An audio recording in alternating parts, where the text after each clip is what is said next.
went back to Chaz, was a failed 4-week Democrat experiment by the radical left, and the results are in.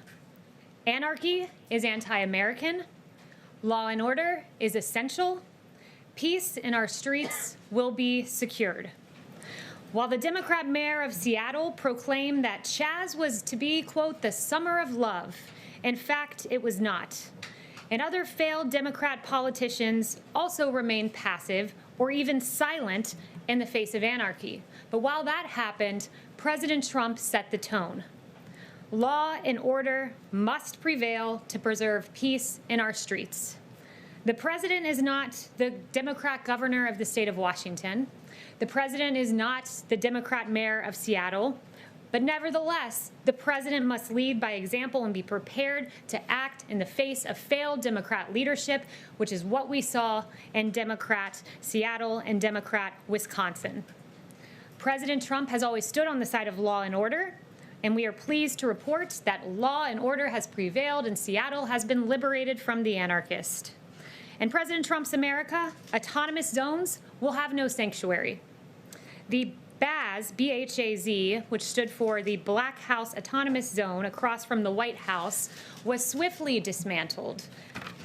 100 anarchists were arrested for rioting and destruction of federal property here in D.C. I believe that number is now above 300. 4 men have been charged in federal court for attempting to tear down the statue of Andrew Jackson in Lafayette Square, and there are 200 open domestic terrorism investigations. You contrast the president's vision of law and order to that of the failed Chaz experiment and anarchy. And here's what you find in the failed Democrat experiment that took place out in Seattle. The Seattle Times said the shooting at Seattle's CHOP protest tragically killed a 16-year-old boy, leaving a 14-year-old seriously injured. That's what happens in an autonomous zone. The police chief, Carmen Best, who did a marvelous job winding down the CHOP zone, noted that CHOP has become lawless and brutal and enough is enough, and she took action. According to reports, quote, police also investigated several vehicles circling the CHOP zone with people inside carrying firearms and wearing body armor. This was no, quote, summer of love, as the Democrat mayor in Seattle said. And President Trump compelled action. He has said, take back your city now. If you don't do it, I will. He has said this is not a game. These ugly anarchists must be stopped immediately, move fast. And finally, the Democrat mayor in Seattle, who was long delayed, finally gave the order to dismantle the Chaz, and it was an admission. It was an admission that President Trump's vision is right, that anarchy is wrong, and that law and order bring peace. And with that, I'll take questions. Kristen. Kayleigh, thank you so much. National Security Advisor Robert O'Brien said that the intelligence about the alleged Russia plot was being taken so seriously that U.S. allies were alerted and that it could impact military tactics. So how is that a hoax? Well, as I mentioned yesterday, what happens when any intelligence comes in unverified, if there is any way that it could affect American troops or allies, it is immediately communicated on the ground to ensure that troops and commanders and generals can make the best decisions, tactically speaking. So that's the way it's done. But what I would say is at the same time, until there's a strategic decision for the president to make, until it is verified, it is not briefed up to the president of the United States. That's how intelligence works. Is he angry or frustrated or upset about the fact that he was not in the loop on this when members of Congress were briefed and U.S. allies were briefed? No, the president believes that and has great faith in Ambassador O'Brien and the others who made the decision that this shouldn't be risen to his desk. It was a career CIA officer with more than 30 years tenure who made the decision not to brief it up, and the National Security Advisor agreed with that decision. She's an excellent officer and does great work, and made the decision not to brief it up. It was the right decision to make, and at this moment, as I speak to you, it is still unverified. And Kayleigh, just to follow very quickly, I've heard you and Robert O'Brien and others express real outrage about the leaks. is there outrage about what the intelligence community is investigating, which is the possibility of these Russian bounties targeting U.S. troops? Make no mistake that this administration has acted tough on Russia, always makes the decision that's in the best interest of protecting our troops, like killing General Soleimani, who killed 600 American troops, maimed thousands others, and al-Baghdadi. We always act in the best interest of our troops, but this is unverified still at this very moment. John. Kayleigh, why is the president calling Black Lives Matter a symbol of hate? Well, what the president was noting is that that symbol, when you look at some of the things that have been chanted by Black Lives Matter, like pigs in a blanket, fry 'em like bacon, that's not an acceptable phrase to paint on our streets. Look, he agrees that all Black Lives Matter, including that of Officer David Dorn, Patrick Underwood, 2 officers whose lives were tragically taken amid these riots. All Black lives do matter. He agrees with that sentiment. But what he doesn't agree with is an organization that chants pigs in a blanket, fry 'em like bacon about our police officers, our valiant heroes who are out on the street protecting us each and every day. Americans of all races have protested in all 50 states around that phrase, Black Lives Matter, and the president is here calling it a symbol of hate? He's talking about the organization. I would note to you that the Greater New York BLM president has said if this country doesn't give us what we want, that we will burn down the system, and I could be speaking literally. I'd call that a pretty hateful statement. But Kayleigh, Yes, he's not Ben. talking about the organization in his tweet. He says Yes, the words. Ben. He says the words. Black Lives Matter. What's the name of the organization again? Black Lives Matter. There you go. You just Those are answered my those are the question. words that are Go being ahead, on Ben. Fifth Avenue. Question on coronavirus. Earlier today, the president said, I think that at some point that's going to sort of just disappear, I hope. Is hoping that it will disappear the president's strategy at this point? No, the president's confident that it'll disappear. He's confident that he's put together a revolutionary, first-class team that is going to break through bureaucracy and get us a vaccine. He's confident that that will lead us to a place where we won't have COVID on our hands. And in fact, there was very pleasing news today from Pfizer and BioNTech that showed positive results for their vaccines. Dr. Fauci says that we're heading toward the 100,000 cases per day. But so why does the president have evidence that it would just disappear? Well, he distinguished between a vaccine and it just disappearing. One thing I would note with regard to cases, we're aware that there are embers in the country. We're aware that there are places with rising cases, and that's why Dr. Birx is on the ground and others. We're continually assessing that. But one thing I would note is just that when you do test more people, you do identify more cases, and that is rapidly ongoing. We're testing more than 500,000 a day. To give you an example, on April 6th, really the height of the pandemic, we were doing 151,525 tests. One day, Thursday is the number that I have here. We conducted 637,587 tests. So when you have more than a 5-fold increase in tests, you have a greater identification of Do you cases. consider what's happening in Florida, in Texas, and Arizona as embers? I would say that we see rising cases, we see embers around the country. We always knew that would come with reopening, but those who are identifying as positive cases do tend to be younger individuals, as the vice president noted, and I think the increase in testing is part of the contribution to what we're seeing. Yes. Today, Mayor Bowser said her office has communicated with the Department of Interior about the 4th of July celebration, and it's not, in her mind, in keeping with CDC guidelines, as well as D.C. Department of Health guidelines. The White House has said over and over again we should look to our local authorities for how we should act. Should the administration be following the local guidelines in The this? president has said that we should follow our local authorities with masks, so that's the decision that he encourages people to follow those authorities. The CDC guidelines, I'd also note, say recommended but not required, and we are very much looking forward to the 4th of July celebration. Yes. Are you preparing some options for the president to consider for retaliation against Russia should this intelligence prove to be true? And I won't get ahead of the president on action. I also won't get ahead of the intelligence, which at this moment is unverified. Does the president want this intelligence to be corroborated or not? Or what has he told his advisors on this front? The president, it's unverified. It's being assessed. It's going through the same process normal intelligence would go through. But what's unfortunate is we're having this discussion because of the New York Times deciding to run with this and erroneous information about the president being briefed, which was not true, and the erroneous information that there was a conclusion when, in fact, there was not a conclusion. Jen? Yeah, Kayleigh, can you confirm that the CIA director and the NSA director will brief the Congressional Gang of 8 tomorrow about the Russia bounties? Yes, that is the plan. Okay, so two of them. Anyone else that will be briefing the candidate? I'm not entirely sure who else will be in that briefing. And can you also say, does the president generally have confidence in the intelligence community's findings and conclusions about Russia? Yes, he does have confidence, and he's many times acted on verified intelligence, and there's times he's decided that it's in our strategic interest not to act. I'd give you the example of Soleimani and al-Baghdadi, and then the example of Iran shooting down when Iran engaged in actions, and the president said it's not time to engage because shooting down an entity is not the same as losing loss of civilian lives. Yes. Thank you, Kayleigh. Shooting down a drone, excuse me. Yes. The president has come under criticism this week for statements that he has made that his detractors say are dog whistles to a certain segment of his base that he is trying to gin up for re-election. Those include comments like Kung Flu, our heritage, while talking about Confederate statues. And most recently, they include the video that I know you discussed in here the other day, but the video of a supporter of his using the term white power. So why hasn't the president denounced that video and called that a hateful statement? The president took down that video. That deletion speaks strongly. And what I would note, the president has repeatedly condemned hate.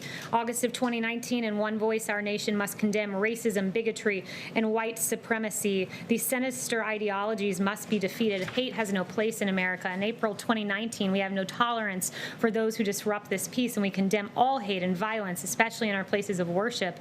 August 2018, I condemn all types of racism. He's repeatedly done this. Why hasn't he denounced that specific video and said that that is hateful language that was used in it? He deleted it. The deletion speaks for itself. His repeated condemnations of hate speak for themselves, and this is a president who's repeatedly condemned hate and repeatedly encouraged for us all to come together.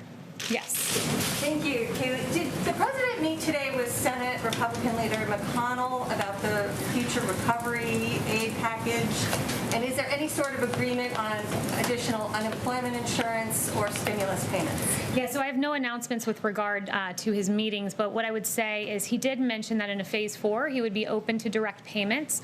On the point of unemployment insurance, one thing that he's concerned about is he does not want to see an incentive not to work, and enhanced unemployment benefits that Senator Schumer has suggested would be an incentive for people not to get back to work, and he wants to encourage people to get back to work. And at the same time, he's mentioned a payroll tax holiday, a big win for our workers that helps those who are on the lowest end of the payroll, would help the Americans who need it most. So those are some things he's talked about for phase 4. Yes. You used the word embers to describe the coronavirus, but yesterday another all-time record of 47,000 cases, and 4 times this week a new record. Why do you use the word embers when many people would say it's more like a wildfire? So I use the word embers because that is what the president has acknowledged that would happen around the country. You would see spikes across the country. He said at times you would see a fire across the country, embers, fires.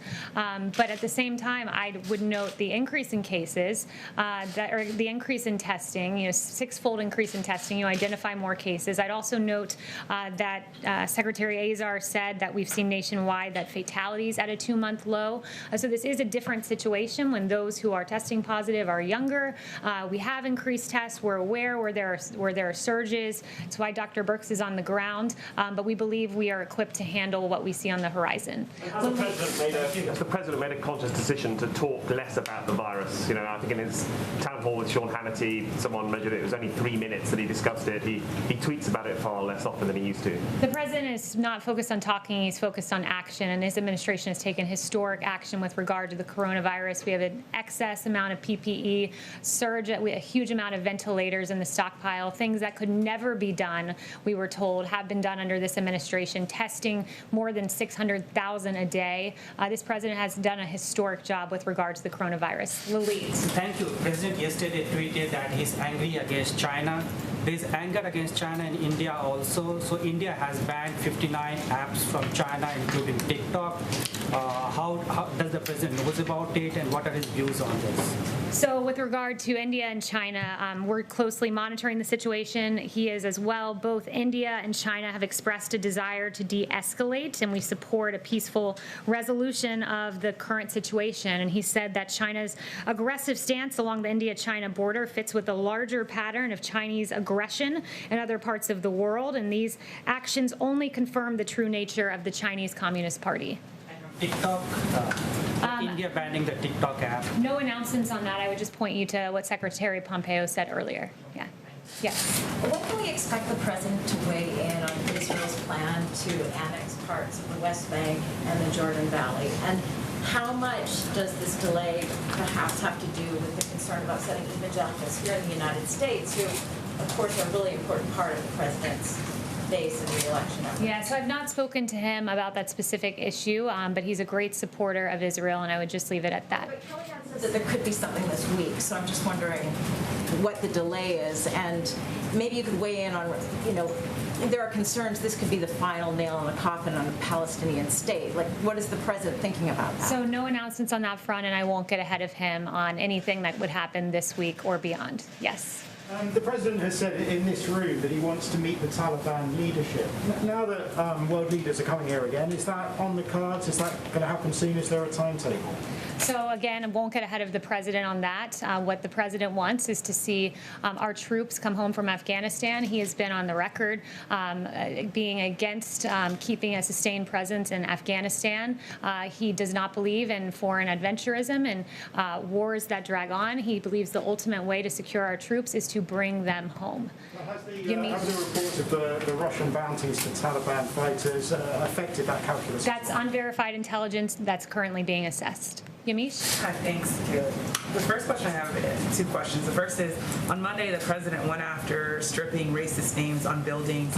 On Tuesday, he went after a rule to combat racial segregation. And then today, he said that he described the words Black Lives Matter as a symbol of hate. Why is he digging in on race in this way? So first, I mean, if you're saying that the fact that he does not want to rename our bases, if you're considering that racist, then apparently 56% of America is as well, because 56% of America is against changing the name of U.S. military bases. He believes that our young men and women who left these bases overseas, many of whom lost their lives, and the last thing they saw was being on one of these military bases, that they should not be told that the base that they trained in, the last place they saw on American soil was a racist institution, and that's a proposition the vast majority of America agrees with. Including him saying that the words Black Lives Matter, as we've noted, has been chanted in 50 states. Why is he saying that that's a symbol of hate, on top of all the other things that he's done just this week alone in terms of race? Well, is pigs in a blanket fry 'em like bacon racist? I mean, is that hateful? That is a hateful thing to say, I would argue. I would think the vast majority of America would agree with that, too. I think the vast majority of America would think it's hateful to say that we will burn down the system, and I could be speaking literally. I think the vast majority of America would agree with him yet again that holding up a severed pig's head is unacceptable. You're not going to engage on that. I have a second question. I did engage on that. The second question I engaged on that, Yamish, and I said we agree all Black Lives Matter with that sentiment, but we will not stand with an organization that exhibits that kind of hate against our police officers. The second question is, what does the president have to say to military service, the families of service members who are really afraid that their loved ones might have been killed in connection to this Russia bounty? There are families already saying, we want the United States and federal government to call us and settle us up. Kristen had an interview with a father saying that just this week.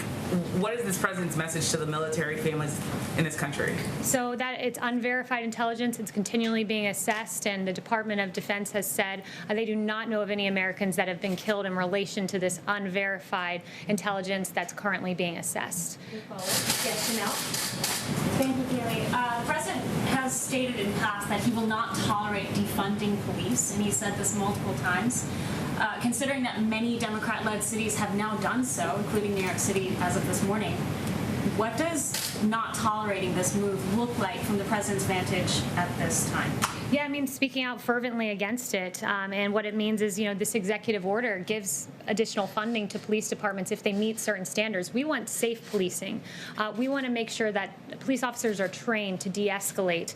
That's why there is this supplementary funding in the EO that incentivizes and rewards police departments that train their officers in de-escalation, that get rid of chokeholds except when there's an incident of lethal force. But look, he stands firmly with America yet again on this, with 64% 54% of opposing defunding the police. That's a huge number. 57%, and according to another HuffPo YouGov poll, stand against it. And look, where America stands is here, where we're at a place where 64% of the nation are concerned that the growing criticism of America's police will lead to a shortage of police officers. That will harm all Americans. It's an untenable principle, and it's unacceptable when you have people like Representative Ocasio-Cortez really suggesting where the Democrat Party stands today, because taking $1 billion away from NYPD police officers wasn't enough for her. She wants to take it all away. She doesn't want police officers, and that's a really unacceptable proposition.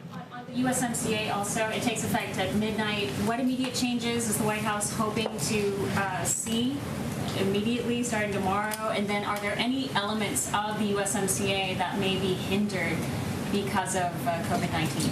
Yeah, the USMCA today, that goes into effect. It's a huge deal. For years, for decades, NAFTA wreaked havoc on American society, closing our factories, hemorrhaging American manufacturing jobs. And the USMCA is a massive win. It will create 176,000 jobs, add $68 billion to the U.S. economy. 28,000 manufacturing jobs are expected to be added, and agricultural and food exports will increase by $2.2 billion, a big win for our farmers. So we expect to see that start to take effect. It's a big deal, and it's a reversal of decades of failed U.S. policy with the USMCA, the Trans-Pacific Partnership, horrible trade deals that betrayed America's workers. Under President Trump, the forgotten man and woman is forgotten no longer. Thank you, guys. With already 30,000 dead, how can you call it a success? All right, everybody, we continue to follow case to case and coast to coast here. White House news briefing just wrapping up there at the White House. Let's continue bring you the very latest. Let's go back out to Gavin Newsom out of California.